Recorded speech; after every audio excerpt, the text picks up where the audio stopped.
성경 말씀 함께 읽겠습니다. 사도행전 11장 18절 말씀입니다.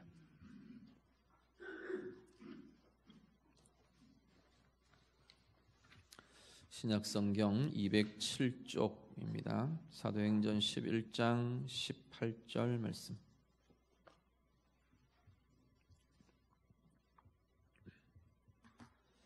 한 절 말씀 다 같이 읽겠습니다. 그들이 이 말을 듣고 잠잠하여 하나님께 영광을 돌려 이르되 그러면 하나님께서 이방인에게도 생명 얻는 회개를 주셨도다 하니라. 아멘. 소요리 문답 87문 우리 같이 보도록 하겠습니다. 생명에 이르는 회개 문부터 먼저 같이 읽습니다. 같이 87문인데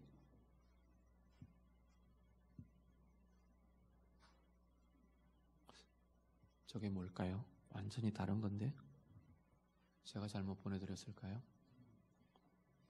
답을 한번 띄워보시겠어요? 완전히 딴 게 갔는데 큰일 났네. 제가 읽어드리겠습니다. 87문 생명에 이르는 회개는 무엇입니까?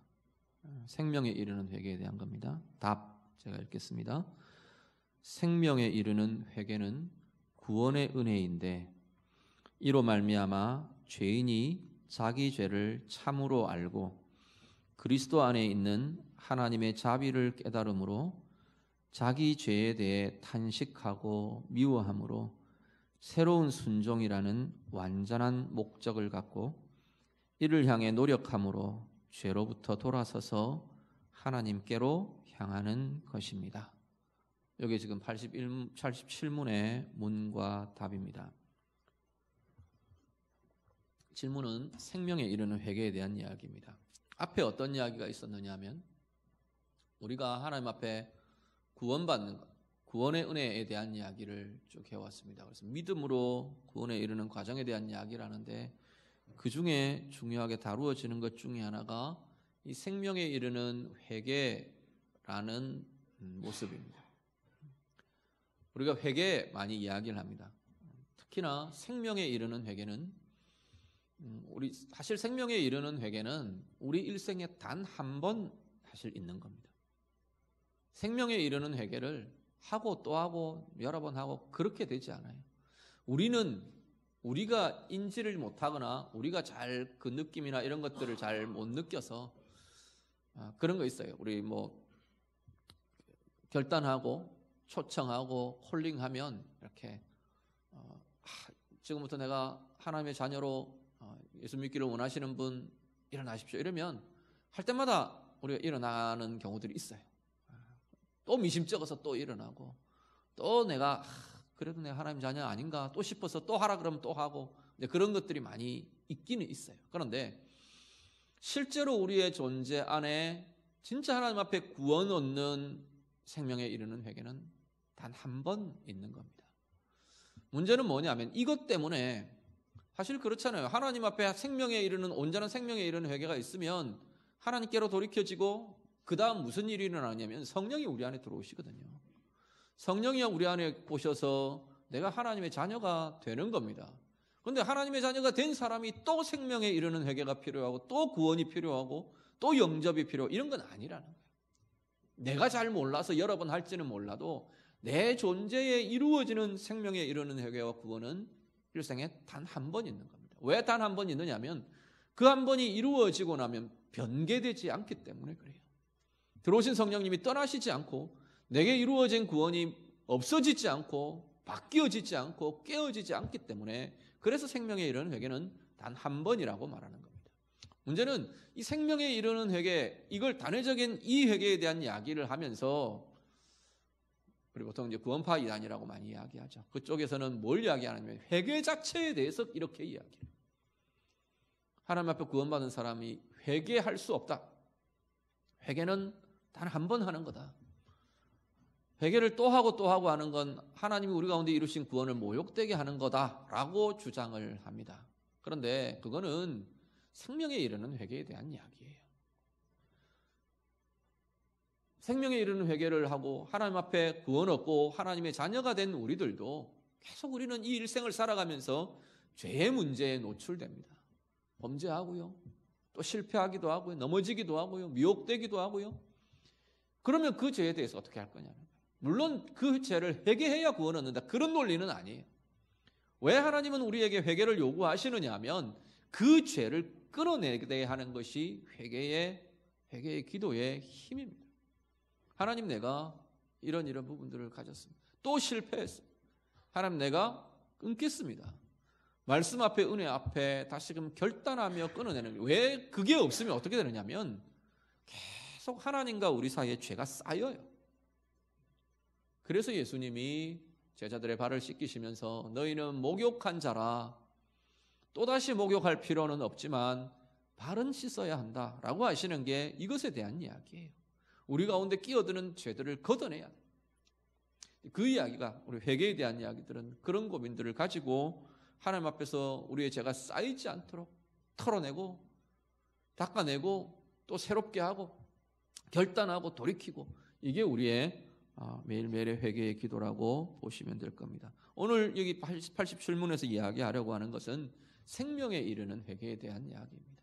이게 우리를 구원에 이르게 했다는 겁니다. 쭉 길게 답이 한 문장으로 쭉 쓰여 있는데, 이게 영어를 번역하다 보니까 영어로 되어 있는 표현을 번역하다 보니까 전부 막 분사구 막 이런 걸로 수식되어 있는 구들을 늘어 쓰다 보니까 되게 만연체로 길어집니다. 요약하면요, 세 가지 일단 생각을 할 수 있습니다. 생명에 이르는 회개의 특징.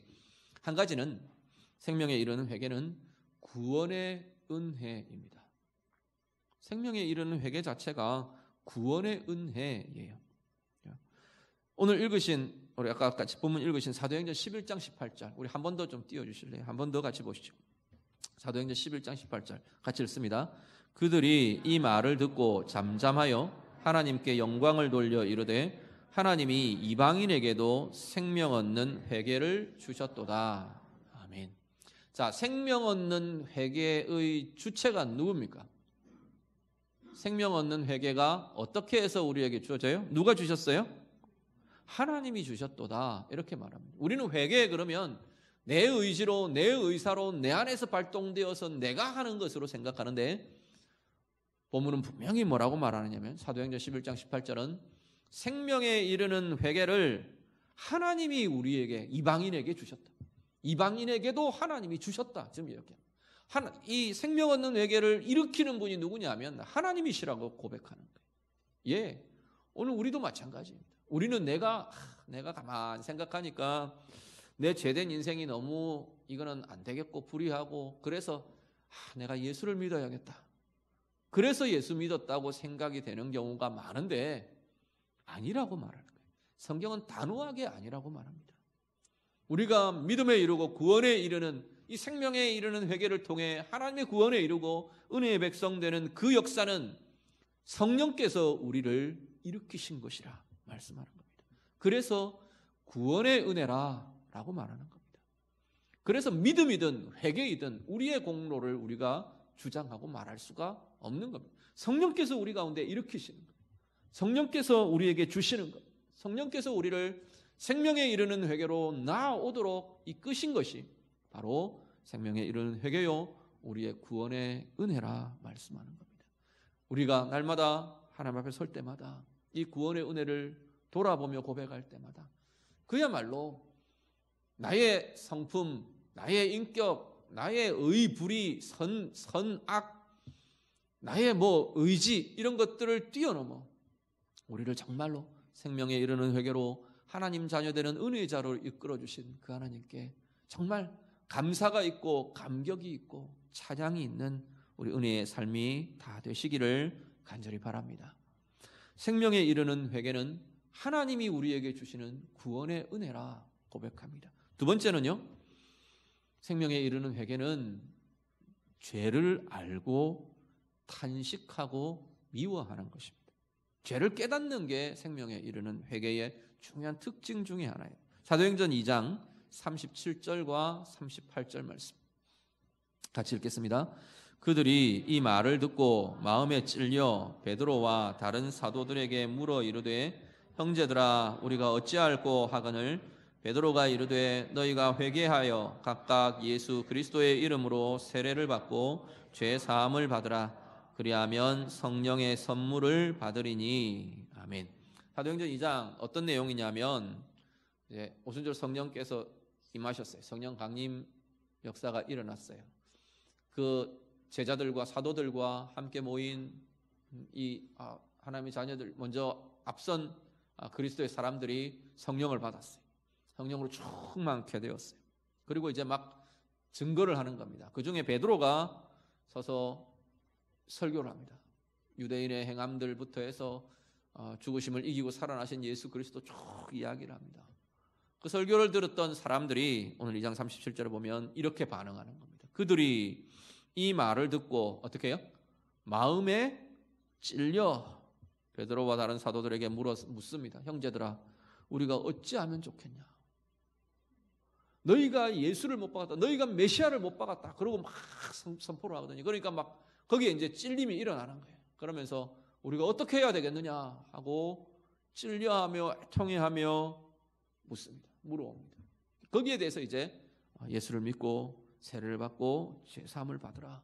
그러면 성령의 선물을 받을 거다. 구원에 이를 거다. 이 베드로가 다시 선언을 하게 됩니다. 자, 생명에 이르는 회개는요, 자기의 죄를 아는 겁니다. 죄가 어떤 겁니다. 개념적인 죄를 아는 게 아니고 내 죄를 아는 거예요. 내 죄를 보는 거예요. 그게 반드시 포함되어 있습니다. 내가 어떤 존재인가? 나의 허물과 하나님을 대적하는 것과 내가 주인이 되어 사는 삶이라는 이게 얼마나 어리석고 얼마나 왜곡되어 있고 그런 것인지, 그것 때문에 내 속에 생각과 마음과 말과 감정과 온갖 것들 속에 어떤 죄들이, 어떤 더러움들이 꽉 차 있는지를 보는 거예요. 나의 죄를 보게 되고 깨닫게 되는 자리, 그것이 생명에 이르는 이 회개에 나타나는 중요한 내용 중에 하나입니다. 그리고요, 그것을 통해서 죄에 대한 탄식이 일어나요. 그냥 내가 그런 존재구나 이러고 끝나는 게 아니라 아픔이 일어나요. 그 죄에 대해서, 그 죄가 얼마나 나를 구속하고 옥죄는 것인지, 그 죄 때문에 하나님의 영광이, 내가 하나님의 영광을 얼마나 내 하나님의 형상이 훼손되어 있는지, 이런 것, 하나님이 내게 맡기시고 내게 주신 은혜의 인생, 영광의 인생이 그 죄들로 인해 얼마나 뒤집어지고 왜곡되어 있는지, 그걸 보면 아파해요. 아픔이 일어나요. 통애라 그러죠. 아픔과 슬픔이 일어나요. 그게 회개의 내용 중에 하나입니다. 탄식한다 그랬어요. 이 탄식과 아픔은 곳곳에 나타납니다. 요나 전번에 한번 말씀드렸죠. 요나 선지자가 니느웨 백성들한테 그 증거를 합니다. 하나님이 너희를 심판하실 거다. 너희의 죄가 가득해서 하나님이 너희를 심판하실 거다 그랬어요. 그냥 건성으로 전하는 그 말씀에, 그 선포에 이 니느웨 온 도성이 뒤집어졌어요. 아파하며 애통해하며 자신들의 죄를 붙들고, 어떻게 그런 일이 일어날 수 있을까요? 저도 참 잘 모르겠어요. 그건 정말 하나님의 은혜의 역사인 것 같아요. 하나님을 제대로 잘 알지도 못하는 니느웨라는 그 이방 도성에 어떻게 해서 그런 회개의 역사가 일어날 수 있는지 정말로 기적이에요. 그런데 그 일이 일어나요. 하나님의 은혜가 임하는 곳, 하나님의 정말 생명에 이르는 회개가 나타나게 하는 곳, 그 자리에 죄에 대한 아픔과 통회함이 일어난다는 겁니다. 죄에 대한 통회함이요, 죄에 대한 탄식이요, 또 실패하고 넘어지지만 그게 정말로 우리 가운데 탄식이 되는 거예요. 아픔이 되는 거예요. 그 죄를 싫어합니다. 죄를 깨닫고 알고 죄에 대해서 탄식과 아픔이 일어나고, 그리고 그 죄를 나도 싫어하는 거예요. 어떤 때는 어쩔 수 없이 반복하지만 이게 아니라는 걸 너무나 잘 알아요. 이게 너무 싫어요. 그래서 로마서 7장에 가면 그렇게 말해요. 로마서 7장에 가면 제가 싫은데도 반복하는 사람의 고백이 나옵니다. 오호라, 나는 공고한 자로다. 이 사망의 몸에서 누가 나를 건져내랴. 탄식하며 싫어하며 발버둥하며 죄에 대해서 그렇게 고백을 합니다. 생명에 이르는 회개는 나의 죄를 볼 줄 아는 것, 깨달으며 보는 것, 그리고 그것에 대한 아픔과 탄식들, 그리고 그것을 하나님이 싫어하듯이 나도 싫어하는 마음이 자꾸 생기고 일어나는 것, 이것이 생명에 이르는 회개의 중요한 특징 내용 중에 하나라는 겁니다. 오늘 우리들이요, 죄에 대해서 우리는 어떤가요? 너무 그냥 일상적이라서 둔감해 계신가요? 여러분은 이 과정을 거쳐서 하나님의 자녀가 되었습니다. 오늘 우리가 죄에 대해 우리도 다시금 민감한 마음들이 있어질 수 있기를 간절히 바랍니다. 너무 많아서, 내 주변에 너무 가득해서, 다른 사람도 다 그래서 우리도 둔감해지지 않도록, 우리도 무뎌지지 않도록 하나님 앞에서 민감하게 죄들을 보며 나의 죄를 감추고 합리화하는 것이 문제가, 그런 것이 아니라 보며 깨달으며 아픔과 탄식이 있고 하나님 마음으로 그 죄들에 대해서 싫어하고 멀리하고 꺼려하는 마음들, 오늘 우리 가운데도 날마다 더 새로워질 수 있기를 간절히 바랍니다. 그리고 한 가지가요, 하나님께로 향하는 겁니다. 뭐 말씀드렸냐면 지금 두 가지 말씀드렸습니다. 하나는 이 생명에 이르는 회개는 하나님이 주신 구원의 은혜다 하나 말씀드렸고, 두 번째는 죄에 대해서 내 죄를 알고 탄식하고 싫어하는 것, 미워하는 것, 죄를 미워하는 것, 이게 생명에 이르는 회개의 중요한 부분이라고.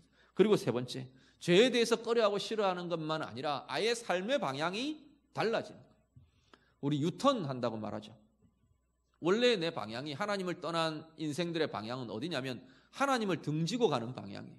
죄를 향해 가고 내 욕구를 향해 가고 내 자신을 향해 가고 그러는 방향이었는데, 생명에 이르는 회개는 어떠냐면 이 방향을 정반대로 꺾어서 유턴하는 거예요. 누구를 향해? 하나님을 향해, 하나님께로 향해 방향을 완전히 돌리는 것이 바로 생명에 이르는 회개의 중요한 내용입니다. 하나님께로 향하는 것, 먼저는 죄로부터 돌아서는 겁니다. 말씀 한 구절 같이 보시죠. 이사야 55장 6절과 7절 말씀. 이사야 55장 6절 7절 같이 읽습니다. 너희는 여호와를 만날 만한 때에 찾으라. 가까이 계실 때 그를 부르라. 악인은 그의 길을, 불의한 자는 그의 생각을 버리고 여호와께로 돌아오라. 그리하면 그가 긍휼히 여기시리라. 우리 하나님께로 돌아오라. 그가 너그럽게 용서하시리라. 아멘. 성경은 끊임없이 이렇게 범죄하는 하나님 백성들을 보고 뭐라고 말하냐면 돌아오라, 돌아오라. 죄에서 돌아서라. 하나님께로 돌이키라. 하나님께로 돌아오라. 끊임없이 계속 이야기를 합니다. 회개는, 우리가 회개를 이야기할 때 회개의 가장 중요한 핵심은 아이고 내가 잘못했네, 이게 아니라는 거예요.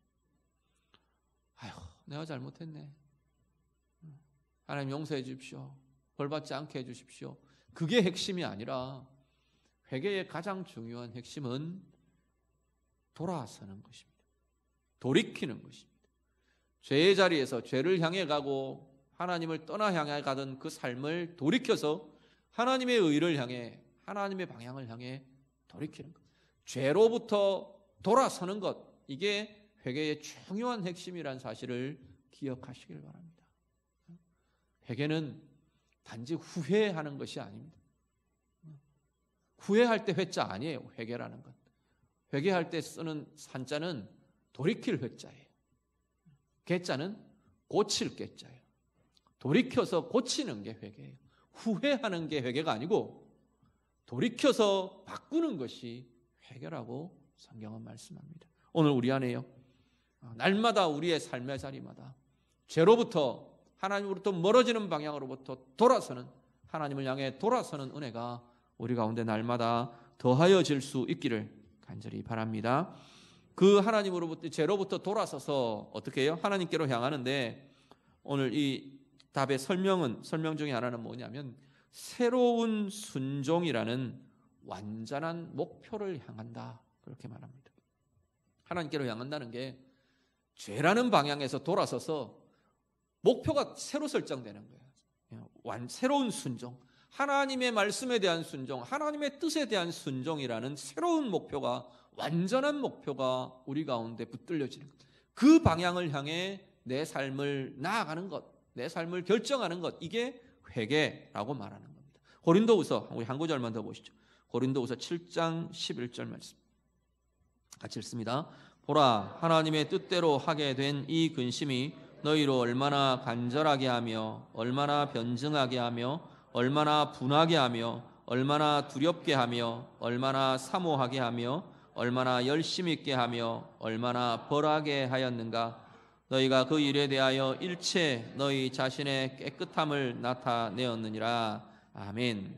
하나님의 뜻, 하나님의 뜻에 대한 순종이라는 완전한 목표, 이건 뭐 어그러짐도 깨어짐도 왜곡됨도 없어요. 하나님의 뜻, 하나님의 말씀이라는 이것에 내가 순종하겠다라고 하는 완전한 목표가 우리 가운데 일어나는 거예요.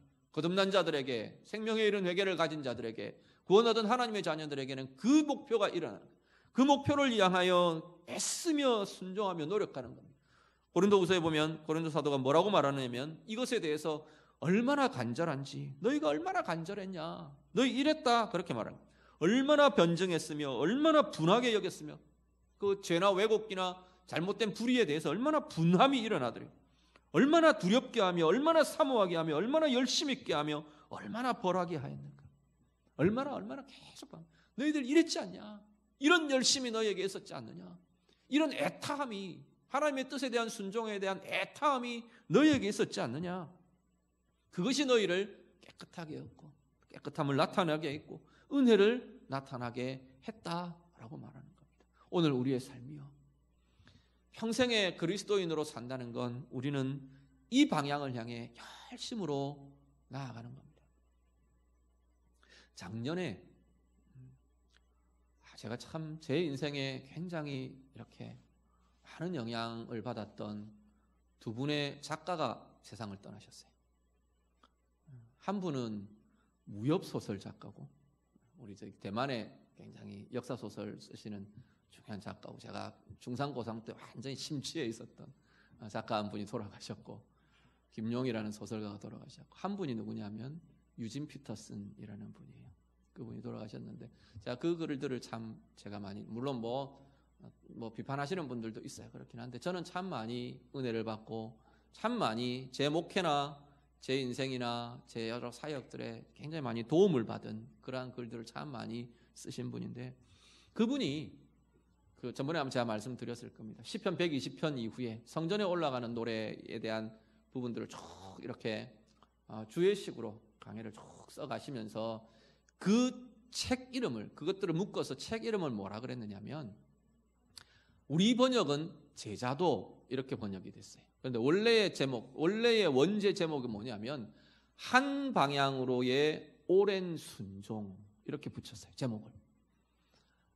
예수의 제자들이 하나님의 백성으로 산다는 것은 우리가 이렇게 하나님 앞에서 새롭게 형성된 이 하나님의 뜻이라는 완전한 목표를 향해서 오랜 시간 변함없이 넘어지기도 하고 실패하기도 하고 또 곁길로 빠지기도 하지만 또다시 그 방향을 향해, 또다시 그 길을 향해 계속해서 순종의 길을 가는 것, 그것이 참 제자의 길이요, 참 하나님의 자녀의 길이라는 겁니다. 오늘 우리가 그 길을 함께 가고 있는 것이 너무나 감사합니다. 우리 서로가 격려해 가면서, 서로가 독려해 가면서, 서로가 보듬어주고 힘을 주고 또 때로는 서로가 이끌어주고, 그러면서 정말로 하나님의 뜻이라는 완전한 목표를 향하여 우리가 온전한 순종의 길을 함께 가는, 참 은혜의 길을 가는 우리 모두가 다 되시기를 우리 주님 이름으로 축복합니다. 기도하겠습니다. 말씀으로 같이 기도합니다. 생명에 이르는 회개요, 이 생명에 이르는 회개라는 구원의 자리에 우리를 일으키신 그 회개를 우리에게 주신 하나님의 은혜에 대해 우리가 한번 감사하면 좋겠습니다. 하나님 아니면, 하나님이 주권적인 나를 이끄시고 돌이키신 것이 아니면 내가 이 자리에 설 수 없었습니다. 하나님 앞에 좀 고백하며 찬양하며 감사하며 기도하시기를 바라고요. 그리고 내 안에 문득 일어나는 이 죄들에 대해서 오늘도 생명에 이르는 회개에 그 모습이 반복되는 것은 아니라 하더라도 죄 가운데 있는 우리의 모습들을 보며 내 죄를 깨달으며 내 죄를 보며 알며 그 죄가 아프고 탄식이 되고 그 죄를 싫어하고 미워하는 하나님의 마음이 날마다 더하여지기를 원합니다. 우리 같이 기도하시고요. 그리고 우리의 삶의 걸음걸음마다 그 죄로부터 돌아서고 하나님을 향해 하나님의 뜻이라는 완전한 목표를 향해 돌아서며 그 길 새로운 순종 결단하며 온전히 나아가는 순종의 길, 은혜의 길 가기를 원합니다. 우리 같이 기도하겠습니다. 기도드립니다. 하나님 아버지, 우리의 마음과 우리의 생각들 주님 붙들어 주시고 특별히 하나님 생명에 이르는 회개 우리에게 주신 하나님 아버지 은혜를 감사를 드립니다. 우리의 의지로 된 것도 아니고 우리의 경험으로 된 것도 아니고 하나님 나의 뜻과 나의 지식과 나의 지혜로 된 것이 아님을 이 시간도 고백합니다. 돌아볼 때마다 하나님 우리의 구원이 하나님께서 이루신 기적이요 하나님께서 이루신 은혜임을 이 시간도 고백합니다. 도저히 돌아설 수 없는 이들, 도저히 하나님을 볼 수 없는 이들, 하나님의 은혜를 찾을 수도 구할 수도 없는 저의 심정입니다. 하나님께서 우리를 일으키시고 하나님께서 저를 깨닫게 하시고 보게 하시고 하나님 앞으로 돌이키게 하셨음을 감사를 드립니다. 오늘 우리의 삶들마다 하나님 이 생명에 이르는 회개가 날마다 우리를 통해 마음껏 증거되며 전파되도록 하나님 인도하여 주시고 특별히 우리 가운데 일어나는 죄에 대해 하나님 우리가 나의 죄를 깨닫고 나의 죄를 알고 나의 죄를 탄식하며 아파하며 하나님 버리는 은혜가 하나님 우리들 가운데 있어지도록 하나님 인도하여 주옵소서. 우리 하나님의 마음으로 하나님 우리의 죄에 대해 우리를 멸망으로 우리를 아픔으로 우리를 절망으로 낙심으로 연약함으로 하나님 왜곡되고 더럽혀짐으로 이끌어가는 죄에 대해 우리가 하나님 탄식하며 아파하며 싫어하며 우리 하나님의 마음으로 대하는 은혜가 우리 그들 가운데 있어지도록 하나님 인도하여 주시옵소서. 죄로부터 돌아서는 결단이 우리들 가운데 날마다 새롭게 하시고 오직 하나님 앞에서의 새로운 순종이라는 하나님의 뜻을 향한 완전한 순종의 목표를 향하여 하나님 힘있게 나아가는 은혜의 걸음들 주의 자녀들의 걸음들이 되도록 하나님 인도해 주시옵소서. 하나님 감사합니다. 생명에 이르는 회개 그 구원의 은혜 우리에게 주셨음을 감사를 드립니다. 우리의 의지로 우리의 생각으로 우리의 경험으로 지식으로 지혜로 될 수 없는 자리 하나님이 우리를 일으키시고 세우셨음을 감사를 드립니다. 하나님 오늘 우리 가운데에도 문득문득 새롭게 일어나는 이 죄의 자리에 대해 새롭게 그 죄를 보게 하시고 알게 하시고 그것이 죄인 줄 깨닫게 하시고 우리 자신에게 있는 이 죄의 모습에 대해 탄식하고 아파하는 애통이 있도록 하나님 인도하여 주시옵소서. 그 죄에 대해서 하나님 마음으로 싫어하고 버리는 힘이 우리들 가운데 있어지게 해 주시옵소서. 죄로부터 돌아서는 결단과 참 회개가 우리 가운데 날마다 새롭게 되게 하시고 새로운 순종이라는 하나님의 뜻에 대한 순종이라는 완전한 목표를 향해 끊임없이 하나님 그 한 길을 가는 복된 주의 제자들 우리 모두가 되도록 하나님 인도해 주시옵소서. 예수님 이름으로 기도드립니다. 아멘.